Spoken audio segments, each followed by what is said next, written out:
Hey, welcome to the Academy. Glad you can join us. We have an incredible panel today where we're talking about transitioning to life off the field. And I want to say thanks to each one of our panelists who've joined us today. We've got Moton Hopkins all the way down from Dallas. Moton was an 8-year defensive tackle who's now an HR specialist with Lockheed Martin. We've got Chris Best, an 11-year guard and former CFL board member who's now working as an engineer. And I think, Chris, you're in the Regina area. Is that right? Yes, Regina. Okay. 10 years, though. Only 10 years. Only 10 years. Okay, probably felt like 11 years. and Dave Mackie, who's an active player, and he plays for the BC Lions out of Western Ontario, and he's joining us from London. We also hope to have Jamar Wall joining us as well. But as you know, it's a very dynamic time for the CFL right now, so we'll welcome him on when he can join us. So, gentlemen, on behalf of Jason and I, Jason also heads up the Academy with me, thank you so much for joining us. Thanks for having us. There we go. Okay. We're having all this conversation beforehand, and we had to separate Chris and Moton because they're reliving field days kind of stuff. So I didn't mean to tamp it down so much, but let's just talk about, we're talking about thinking about your career after football. So maybe I can toss the first one to you, Moton, and anybody chime in and ask, when did you start thinking about a career after football? I think after year one, I started to plan for life after football. For me, I didn't go directly to the CFL. I was out for a year, was trying to get into either the NFL or the CFL, didn't have a lot of luck. And I actually got a call after camp started. So first year, I was just happy to be up there and just trying to play as much as possible. So I was starting to plan. I started working on my MBA after year 3 to kind of position myself, because I knew work experience wise I wasn't getting it, to make myself marketable. I started to work on my MBA, I think, in year 3. Very good. And Chris, what was your journey like on this side of the border? I had to finish school first. I didn't graduate until my 3rd year in the league. So until then, I was kind of focused on finishing school off, because that's a very important thing. And without your degree, it's very hard to get a job. So that was after that. It was time for me to start getting a real job. I'd done a bunch of charity work around Regina and Saskatchewan in general. It was really good, but it wasn't. I knew I needed a more challenging job than that. So that's probably after like year 3, once I got my degree, is when I started really focusing on my career as well as my CFL career. Okay. And Dave, I'm going to get to you in a second, but because you're the guy who's still active on the field here, slightly different perspective. Moton and Chris, did you, actively pursue a chosen career while you're on there? Like, you're playing, it's the season, it's the off season.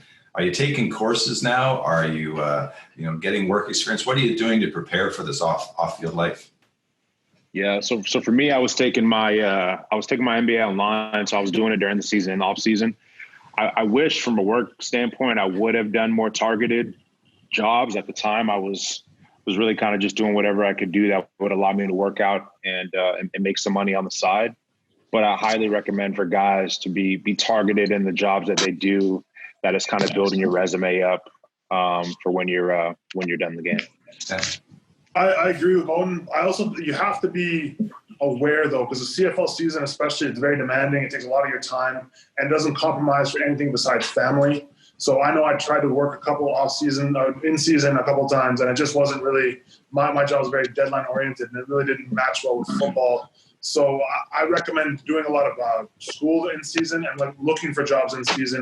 But I would say be careful in terms of exactly what agreeing to a job in season that's too demanding is something I would caution on doing. I'd still focus on a job. I'd still talk to people, but like make sure if you're trying to work in season that it's compatible with your football career. Fair enough. And Dave, you're listening to these two older guys, right? When we're at virtual distance, I wouldn't say this in their presence, I promise you. But to tell us about you're in the 2nd year going into hopefully a 3rd year with the Lions. What's your perspective on thinking about life after football? I'm a big promoter of either looking into the future or continuing education. I was lucky that I got to finish my degree before I got drafted. So that wasn't something that I had to focus on in my first off season. But I was thinking life after football before the CFL even began. I was optimistic and I was hopeful that I would get a shot in the CFL, but I also knew the reality of it that nothing's guaranteed. Even if I got drafted or if I got a free agent shot, I could go out there and play horrible and get cut. So it was something that I started looking into right away. And I had all sorts of jobs through university. And it's funny because, these two guys were just saying that you got to continuously pursue a career while you're playing football, where I almost took the opposite approach while I was still in school. And I had all sorts of jobs, whether it was landscaping or if it was in sales. And it's the only way I found out what I didn't want to do. Because if I didn't get on a roof and clean windows or clean eaves jobs, I realized that's not something I want to do. If I didn't work in sales, I realized I didn't want to cold call people. So it's that's a really important point. I started experimenting with stuff, and I was like, I don't want to be knocking on doors. I don't want to be doing this. So I took my education more seriously, and that kind of led me into finding what I wanted to do. And I finished with kinesiology and physiology, and I've been working as a professional strength coach in my last couple of years. So these last 2 off seasons. So I took an opportunity to find out what I didn't want to do, but then right away I started pursuing what I wanted to do. Fair enough then. So for all three of you, and anyone can pipe in on this one. Jason, by the way, if you see that there's a question that needs to be asked, I know you're going to reach out for that. But tell me about what it was like in the locker room when you guys were in the locker room. And in terms of, were guys actively talking about, what they were going to do after their careers, or it was sort of just like the exception to do that? Because I know we often tend to get a group mindset going on there. What was it like of thinking about life after football in the locker room when you were there? I was lucky that the locker room that I got into when I first started in 2007 was more of a veteran locker room with a lot of veteran leaders, a lot of guys who were established with families and things like that. So talk about off-season jobs and what they were doing was it was pretty common, and when you kind of had as a young guy, you kind of got pushed and hey, if I want to be like these guys and play as long as these guys, chances are the off-season job and that sort of commitment is also an important part of what I do as a CFL player, to make myself a whole CFL player. So it was definitely a topic of conversation. I think as time went on, it kind of died away a little bit because the teams got younger, of course, and you're more focused just on football. But it's definitely an important conversation. You want to, just like Dave was saying, you want to kind of figure out the things you don't want to do. So you might save yourself some hassle if you talk to someone who's been a roofer or been something like that. It does not sound like something I want to do. So it is an important process you got to go through, and it's important to be thinking about it for sure. Okay. Yeah, I agree with Chris. I'd say the different parts or segments of the locker room, we're talking about different things. The younger guys definitely more focused on the game, as you should be. But older guys were kind of considering and talking more about, business ventures, owning properties, kind of setting ourselves up after the game was over. And then my year I was in Montreal, it was a really seasoned locker room, if you will. And a lot of those guys were talking about a lot of those things. So it was great to kind of pick their brains and get an idea of what kind of things I needed to do as I was younger in the game. Fair enough. How about you, Dave, being in the locker room currently? What are you hearing? I've been fortunate that these last 2 years I've been surrounded by veteran groups. It's kind of what they just said, is that when you're surrounded by guys that are like-minded. My first year, I think it was maybe the second week of training camp, and I was already having conversations with some of the veterans saying, what do you want to do, or what have you done? What did you go to school for? Are you capitalizing on that? Are you going to finish school? So to not even be in the league for 2 or 3 weeks and people are already asking me those questions, it makes me think about, okay, what am I doing? Whatever happens this season, what am I doing come December when I get back home, and what steps am I going to make to be better prepared? But then it's kind of nice because I've been able to surround myself with a lot of veteran guys, that the young guys that I'm buddies with or came into the league with or played with, and they're on different teams. I now kind of motivate those guys and push those guys to start having those same mindset and those same thoughts early in our careers. Good stuff. And so we get into that locker room, and at some point, each one of you have to, with the exception of you, Dave, has to step away from that locker room, and there's a shift in identity. And that's the thing I wanted to talk about now in terms of, how was it for you, Moton and Chris and David, if you've got some perspective on this, which I know you do. What was it like to step away and not be in front of the fans, part of the team, part of the rituals, all those kinds of things that go up being a pro ball player? It was very difficult for me. Kind of talked about this last time on the call. You when you put your heart into something, as myself and the other guys on the call have done, it's hard to separate at times. I mean, that 100% of the time you're eating, breathing, sleeping football. And, you're identified as that. In high school, you're the best football player. In college, you're one of the best football players. In the pros, you're a professional football player. And that's what you kind of attach yourself to. One of my fears, I think, coming out of the game was, I think I retired at 31, and I didn't want what happened in the past to be the best or highlight part of my life, if that made sense, right? Like I want my future to be as successful as my past was. So that's kind of what my driving force is now, is to achieve whatever it is I'm going to achieve in a business sense that will keep me hungry and motivated and just as happy as, some of the greatest experiences of my life, which were, playing ball. Okay. Chris, just over to you in a second. Just, you're known in Saskatchewan or wherever team you're playing for. You're known the guy in the hometown. How quickly does that marquee name and recognition disappear as part of that identity shift? I mean, I was an offensive lineman, so it was never I was never the marquee guy like that, but I mean, we are quite lucky here in Regina. They love the Rough Riders, so you still kind of get some of that recognition. But yeah, very quickly it changes when you're not an active player anymore. It's just there's a separate. You still talk to your buddies on the team, but you're not in that locker room anymore, and you're just not. I mean, it's important to move on. I had a long conversation with Jeremy O'Day, the GM of the Riders, who I played beside for a couple of years. He was my center, and he just said, the guys who make the good transition are the guys who can step forward, move to you don't want the football career to be your best thing you ever did. Like Moton said, you want to have a plan, you want to have a goal and things to work towards. There's nothing wrong with kind of thinking about all the good times you had. You sacrifice so much, it's important to think about those things. But if you root your post-football identity in just being a football player, you're setting yourself up for failure. You're setting yourself up for just not maximizing things you can do, because you have so many talents you can use going forward that football has given you. So you'll never stop being a football player deep down inside, but it's important to look forward and focus on the things you can do going forward as opposed to remembering what you did in the past. Okay, thanks. Dave, interesting thought from you on this. You're right in the place where people have football as their main identity here. Any added thoughts on this?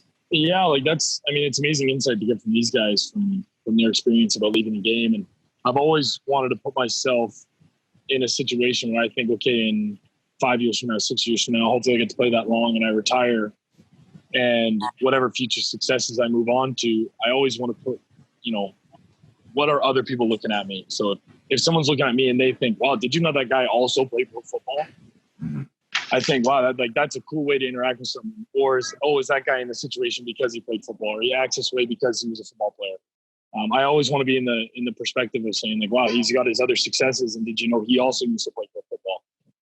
And so every kind of decision I make in my life outside of football, I want to work towards being the best professional in that given field, as opposed to, okay, maybe you have opportunities because you play football. Maybe I've networked with a lot of people, this conversation because of football, but I'm not going to have professional success because I was a good football player. It's because of the work that I put into that in particular field. So then down the road, when I'm out of the game like these guys, and I can say that now the best parts of my life are going to be moving forward, but I also got to have an amazing experience while I was doing that. Yeah. Jason, I know you're on the – sorry, yeah, I was hearing you. Yeah, no, I think this is a really important question, and certainly my background is in sports psychology, so I've looked at the papers on the whole identity transition from just about every level of sport. But Scott, I think I want to turn the question back on you. And I don't think it's it's unique to sport either, is it? When you're transitioning from any career, it's a matter of understanding. It's a look inward, is it not? Yeah, it is. And I do a lot of work with the Canadian military. So when guys and gals are retiring from the services after 10, 20, 30 years, their whole identity is stooped in that military lore. And I think what I was going to say to the guys is when Jason and I approach prospective employers on behalf of the Academy to get CFL players hired, they are without exception exceptionally excited about not that you were a pro football player, but of what you bring to the table as a prospective employee in terms of grit, of hard work, of understanding what it takes to work as a team and all those kinds of things. And I think there's that narrow window when players retire where they still, Chris, even a lineman, has that name recognition and they know who you are. And there's an excitement when we mention, they might have a CFL player there. So I wanted to talk to each one of you just saying, guys that who have migrated on, Have any of them used their CFL cachet, that being a professional ball player, to their advantage to open those doors when they initially did transition? I would say definitely some guys do, especially guys that stick around their local team. I mean, you can kind of have, especially in Regina, you get that name recognition, so you can kind of build a business, especially business when you're the face of the business, pretty well based on that thing. As Jim Hobson, our old president, once told me, like, at least in Saskatchewan, being a Rough Rider, you can always get your foot in the door, but it's what you do after you step through that door. Like, that'll always get you that first conversation, that first call. But after that, it's on you to prove that you deserve to be there. It's no longer you can sit on your laurels and say, "Well, I was a Rough Rider, I was a Lion," or an Alouette. You have to provide something after that. So football is very good for that first introduction and that starting step. But then it's very, very important that you follow through and you don't sully your good name. Yeah, I would agree. And then one thing I wanted to kind of pull from what Dave said was, being an athlete, and Scott, to your question, being an athlete and being a professional athlete is a double-edged sword. So for some people, it will get you that conversation, but other people, they'll completely judge you because of that. And to today's point, you want to be known as, oh, this guy actually happened to play football too. I think one thing that I found from the American perspective, coming back to the U.S., there's not a great recognition of what the CFL is. So that wasn't necessarily an advantage for me. When I tell them I play pro football and I kind of give a background on what it is, they understand it. It's great. But for some people, it hurts. So I had a really I won't say tough time, but I had to be very strategic on my resume on what things I put on there. Tried to pull out some of those transferable things that sports and some of the, the nonprofit, the community stuff that I did working with other organizations to make myself more marketable for those that didn't appreciate the sport aspect of it. I don't know about you guys, but I know in school, when a teacher heard you were a football player, it was one of two things: either they loved you or they hated you. For whatever reason, no matter what you did, you could not show up, they'd love you, or you could show up and be first and do everything right, and they still didn't care about you. So it's a double-edged sword. But I just wanted to touch on that because Dave made a great point. Anything else there, Dave, to add to that? It's tough because I don't have a lot of buddies that I've played a number of years with that have moved on, but I have certainly seen some of the guys go on and definitely use football as their way in. But for the most part, it's hard for me to really touch on it because there's no one that I've really been close to has played long enough to try and use that face image. But I see it here in London even. Like I know some of the guys that I play Western ball with, and football is pretty big here in London, that they kind of use that as an alumni networking, I guess, tool, and they get their job. And now they've 4 or 5 years into a shtick that has nothing to do with football, nothing to do with Western, but they just got to network that. So I think the great thing about football and sports of any kind is that you're going to network with so many different people. But like we've all touched on, it's what you do once your foot is in the door, right? Like your skills on the field or what you may have done in the past have nothing to do with what you're going to do in that professional setting. Hey, Jamar, I just wanted to say welcome to the webcast. And thanks, man. Apologize. My mind's all over the place right now. We'll give you a moment or two to get your head into the game. We were just talking about identity transition for guys when they're leaving the game and how we have to go through that identity piece. Did you want to add anything in the moment, or do you just want to sit down and get comfortable for a second? Let me catch up first. Okay, fair enough then. Question for you guys and two retired players, two active players we got going here. Financial adjustments that you have to make when you're thinking about transitioning out of football. The amounts, yes, the way payments are made out, all those kinds of things. Maybe we can start out with you, Chris. Just talking about any adjustments once you left the game. Oh, there's definitely adjustments. I mean, there's no signing bonuses anymore. There's no big off-season bonuses. Like your checks are regular, but they're usually a little smaller than what you're used to, especially if you play a long time in the CFL. So there is some financial adjustments. You kind of have to pare it down to what's essential to you. And really, I encourage using a budget as well, because chances are, I know as a young guy, I definitely did not use a budget, and I got bitten a couple of times because of that. So you really kind of have to focus on the important things to you and spend the money on the things that help you move forward as a person. But, don't keep some of those lifestyle habits. You had tons of fun in the CFL. Maybe some things you want to leave behind. Okay, fair enough. Moton? Yeah, I agree with Chris completely. I'd say another thing too, from my experience was, planning. Very, very few of people that are in our jobs or lifestyle have the option of when they get to walk away. So having some money set aside, having a plan or course of action together for when that time comes is great. So for me, from my example, I think it was about 8 months after I was done coaching that last year in Ottawa till I found the job I'm currently in right now. And had I not, from a financial perspective, planned and had enough money set aside to where I could, maintain my bills and stuff like that, it would have been really difficult to wait on the right job and not just take that first thing that was available. So I think planning and making sure you have kind of your ducks in a row, or at least, an emergency fund for when that time comes is really key. Yeah, bankruptcy amongst professional athletes across most sports is quite high within 4 or 5 years when they terminate, because there is an adjustment to be made. Both you, Jamar, and Dave are in the locker room. You're earning the paychecks here.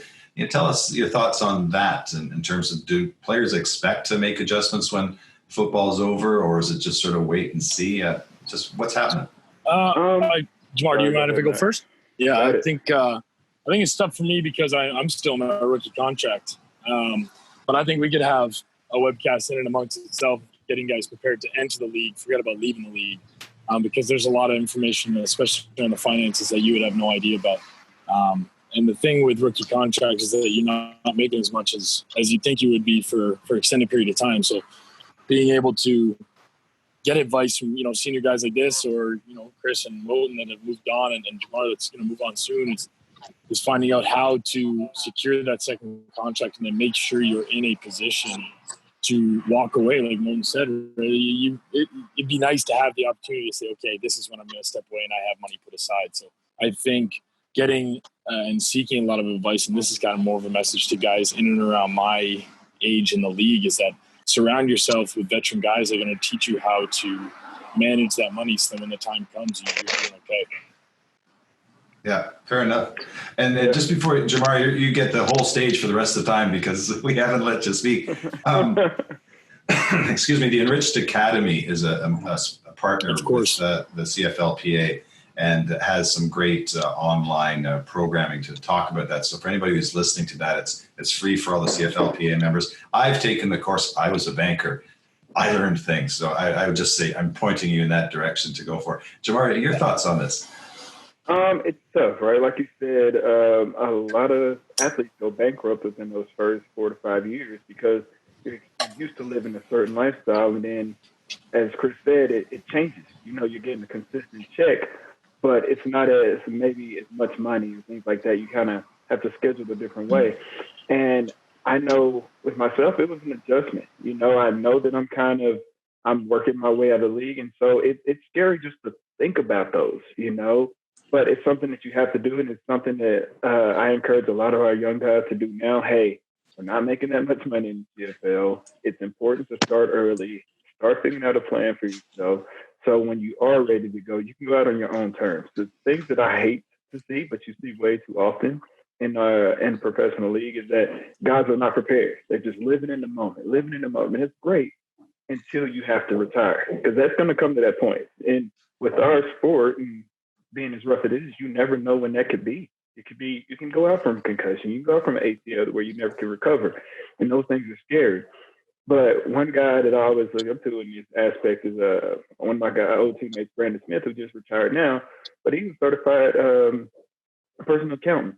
Like he's had his ducks in a row for a very long time, lives a certain way, and he just could just walk out this whole year with his farewell tour. That's like, it was perfect, right? Like he went out on his own terms, had something set up and ready to go. Those things are amazing, but you don't see that too often. But I will say I was impressed in my locker room this year with a lot of young guys who you were sitting in the locker room. They were talking about investments and different how to get properties and things like that. I'm like, hold on, let's go. Like, you don't see that very often, but it was great. And I was proud of our young guys for doing that. And that's something that guys like myself and, Mac, who knows these things, and, Chris and Moton, who are retired guys who can continue to feed into those locker rooms, because you still have influence to help those guys. Because, man, we sacrifice way too much to be done with this sport and not have anything to show for it, and not have that ability to comfortably afterwards. but it's something that we have to do. Like you mentioned, Enriched Academy, I haven't been able to finish the course, but it's something I'm looking forward to because I'll be honest, I don't know a ton about investing and different things like that. But those are the things that are going to help you later on in life that we have free now that you need to take advantage of. Yeah, very cool, Jamar. Nicely said. Scott, Scott, one thing, if I can pull up what Jamar said, he made an excellent point. I mean, we all know this is an extremely violent game, and we give so much to football, and it takes so much out of us, from college to pros. You have to use football as much as it's using us.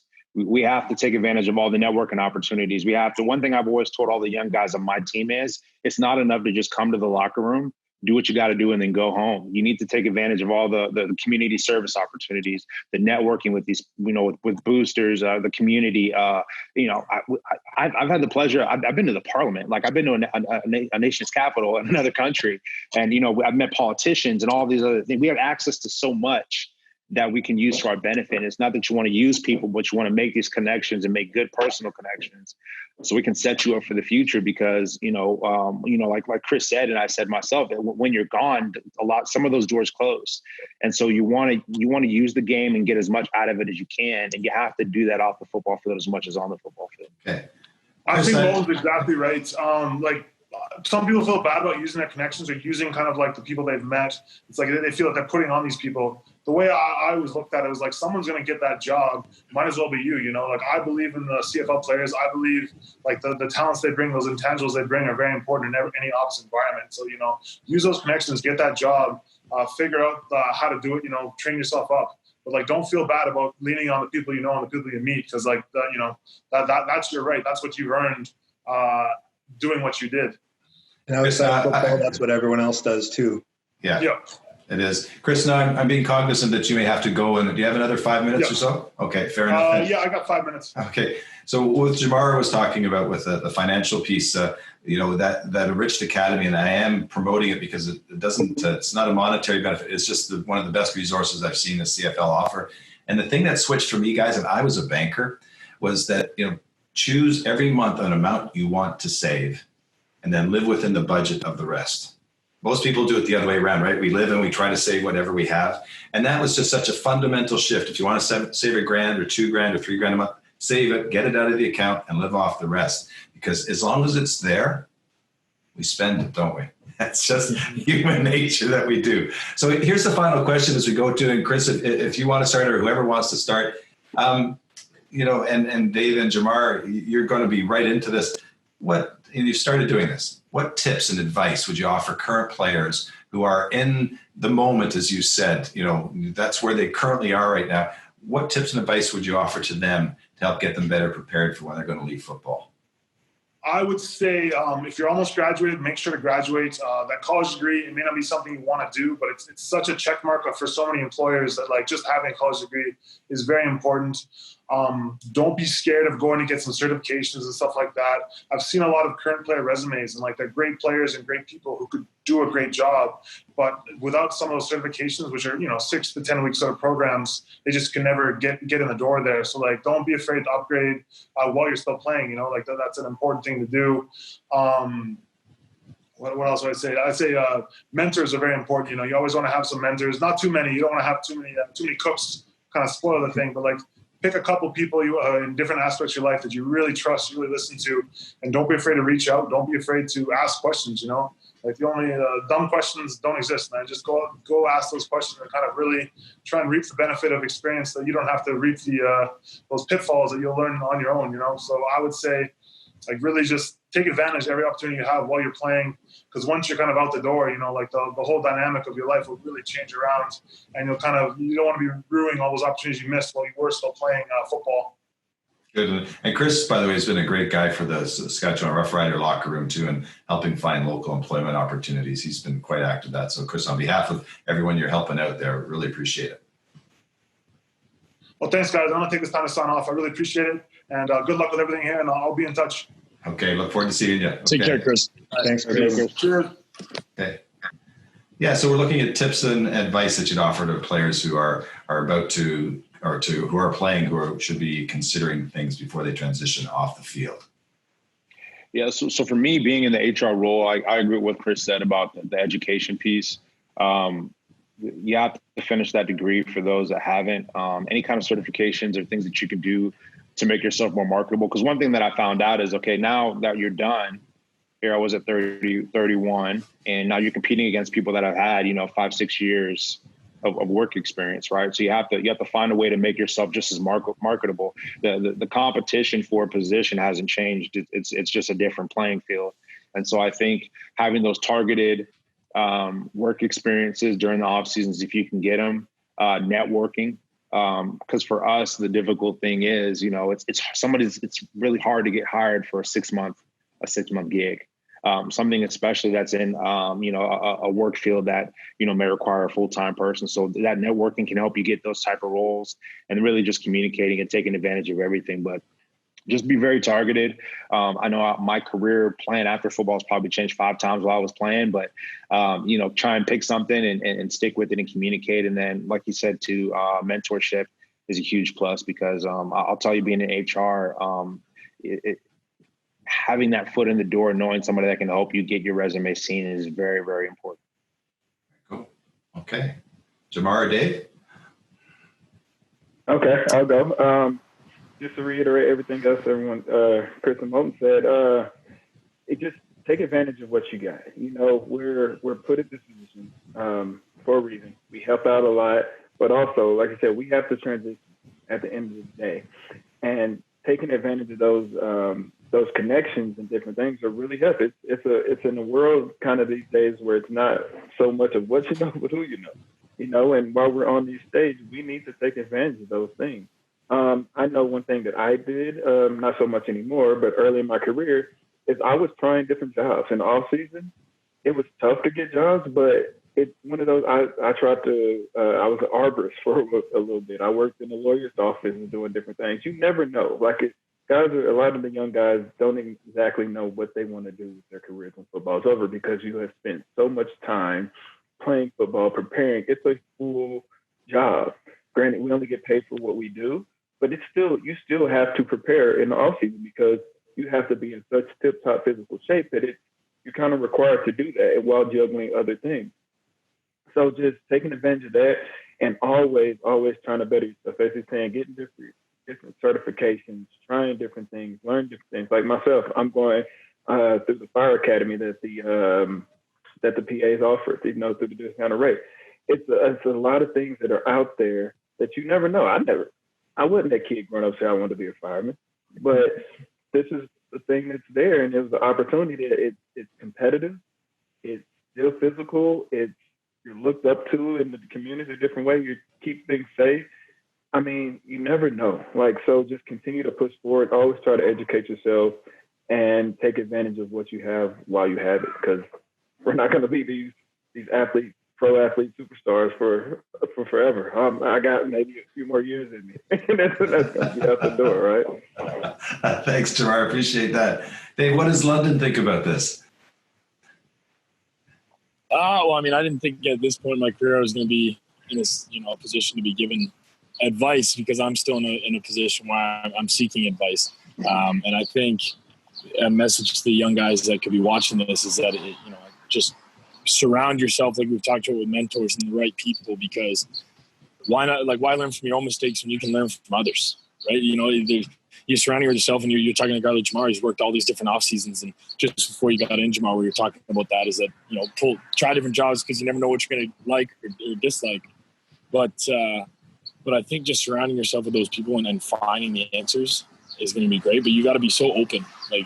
You got to almost swallow your pride. You love being the pro football player, and sure, we talked about it that it is a full-time gig, and even though you're not playing, you're training so hard in the off seasons, but you almost have to swallow your pride of saying, okay, I know I've made it as a pro football player, but what about life after? You always kind of have that voice in the back of your saying, what about life after? What about if this journey comes to an end, and how well have I prepared myself? So, like I've said, is swallow your pride and kind of take that step and outside of your comfort zone and find some things that you may like or may dislike.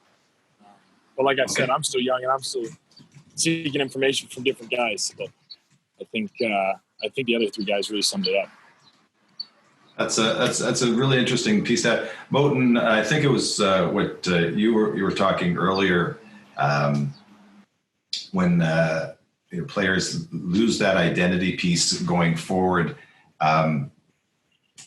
and thinking the best was yet to come. You're talking that a lot of players may think that this is the highlight of their lives. And I never played pro ball, but I started a wildlife sanctuary. I got to play with lions and tigers in front of all kinds of things for years. Like, it was the best. I remember having a moment where I'm going, life doesn't get any better. And I realized that was the cancer in my thought, that I thought whatever I was doing right now was the best. Is it important to craft that mindset, that the best is still yet to come? It is. I mean, we are, I was, you two are now, but you're gladiators in this modern day age, right? There's no better feeling than hitting somebody and thousands of people going crazy. It's one of those things that you'll never get back. And so it won't be the same. It won't be that same rush, but there's more to life than the game that we had. And again, I said, one of the things that I wanted to make sure I did, I was blessed where I had a lot of success on the football field and during my time being in sports. But I wanted to make sure, and that was kind of my driving force for positioning myself with my, trying to get the MBA, and then I got a certification and try and get whatever career I want to go for. That was kind of my driving force to say that won't be the best. 20, 30 years from now, I want to sit back and be like, man, I did some crazy things. And I don't want it to be back just on the football field. I want it to be all these other things that I've done in life. And I think I always have this conversation with kids, is that I think there's significant moments in life that are very special and impactful that aren't necessarily tied to the amount of money you make or what you do. I think some of the off the field things that I've done in the community are some of the highlights of things that I've done. And I plan on continuing to do that. And so I just use that as a driving force. I mean, we're all competitors. I always have to have something to push myself. And that's kind of one of my things to push myself, is I want to be able to say, I made it to that director, VP, whatever position. I was able to impact so many people's lives. And yeah, by the way, I play football and I had a great time doing it too. So I think that's one of the things that I use to drive myself. Very cool.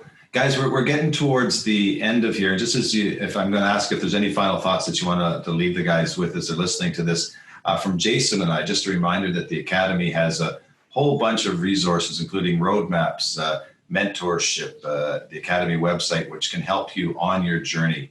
And, Jason covers the first 12 hours of the day. I cover the second 12 hours of the day. So we're pretty much 24/7 access on these kinds of things. Anything you want to add to that, Jason?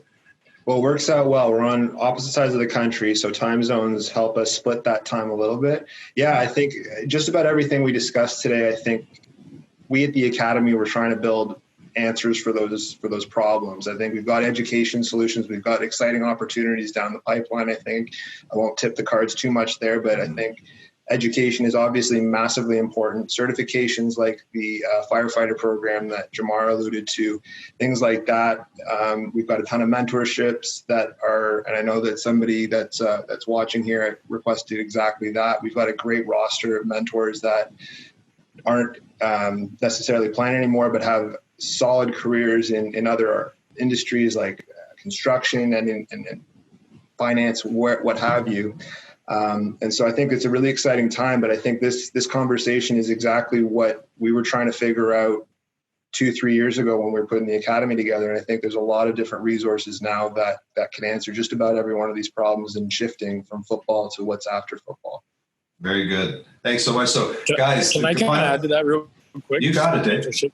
I know that because I saw the question pop up saying, how do I find them? And I know you guys have, extraordinary resources, hooking guys up with mentors. But I think a big thing we talked about was finding those mentors and friends in the locker room and surrounding yourself with like-minded people, especially when you're young and you want to surround yourself with those people that are going to push you into your off-season job and into your life after football and being financially responsible and making better decisions.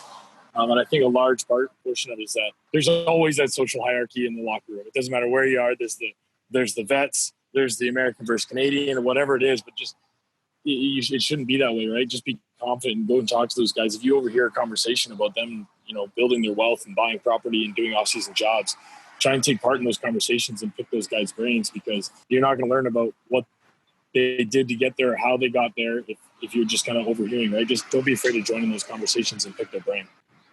That's a really good point, Dave. Thanks very much for that. Jamar or Moton, any final thoughts before we sign off? Mo, you can go if you want. No, just everything that all the guys said on here is extremely important. I think I'll hit on all points. Really, it's just preparation, just like with sports. I mean, if you take your post-career goals and aspirations as strongly and go with it with as much force as you do with on the field stuff, I mean, we're going to be successful. I think, some of the best people I know, and I say people specifically, have been football players and guys I played with and played against. We are unique creatures in the fact that and a lot of guys will see this when they go in the workforce. We're built differently. People don't work like we work, and they don't understand the concepts. They don't understand a lot of the things that we are ingrained with. So you have all the tools. Just make sure we're focused. Make sure you're preparing yourself. And like Dave and Jamar said, build a group of men and people that you look up to help you with it, because you're only as strong as the weakest link in your team, and you require a team after football, because networking and all those things are extremely important. Use your ability. Oh, sorry. Go for it. I was just going to say, Moton, then it's over to you, Jamar. They say you're the average of the 5 people you hang out with the most. And so take a look at your posse, the 5 you hang out with, and you go, am I okay being with that average? And then you can move forward from there. Sometimes it's scary, right? Go ahead, Jamar. For sure. I like that one. But just everyone's saying great points. We are all athletes, but that's one thing that you have to use motivation for everything is our athletic and our competitive nature. Use it in all things. Like, that's important. I mean, I take it for cleaning up. I don't want to do this. No, you got to do this. Everything we do it's competitive. It's just ingrained. It's like most said, we're just different. And me getting the jobs, that's why I get those different jobs in the off season, because I want to see, how do I compare against? It's like, I still have that competitive nature, and it makes me work harder. It's going to be something ingrained. So use that in studying. Use that as motivation to get those different certifications and different things. Use it as complete as we know how and what we've done for our entire lives. Because, like I say, we're 30 is old in the football realm, but you're still young in the rest of the world. So you still have a long way to go. So continue to use that, because it's going to be in you. Like that, once you're done football, like I said, I've spoken to a guy on my team that just retired a few months ago, and he's just like, he's going crazy in a sense, because it's that competitive drive is kind of going to him, but he's using it in his work. Okay, now I've been doing it as I'm going to get this many files done a day versus that. Like, it's going to drive you. So just remember that you always have the competitive nature and use it for everything that you do. Again, to read where everyone else says, surround yourself with great guys that's going to help you out in the long run, that y'all help and feed off of each other, because things are going to get tough and you're going to need guys to lean on for sure. So make sure you have those core group of guys that are going to help you in all ways, to where you just continue to build and build and build. So whenever football is done, it can be riding on into the surface. You're good. Dave, you were moving. I don't know if you had anything final you wanted to say, or whether you're good. No, I'm good. I just knocked my camera over. So. Okay. Hey, on that kind of note, guys, I can't thank you enough for making your time and your expertise and your candid nature available to everybody here. This has just been outstanding. And Dave, if you have some other ideas, you had mentioned the idea of another webcast, for things for players that are currently there, please shoot those ideas across, and same for you, Moton and Jamar too. That's we wanted to make sure they're really relevant for you guys. So from Dallas, Jamar, where are you today? Where are you? I'm in Calgary. Calgary, and Dave's in London, and Jason's in Burlington, and I'm in Tawasin out here in BC. Guys, thank you so much for joining us. And we had a mystery lady, Larissa Yuroshak, might be one of the wives or something like that, who's actually listening in on that. So thank you, Larissa, for doing that. Guys, thanks so much. I hope we see you the field very active safely soon for you, Dave. I appreciate it, guys. Thank you. Thanks for your time, gentlemen. Take care, guys. Take care.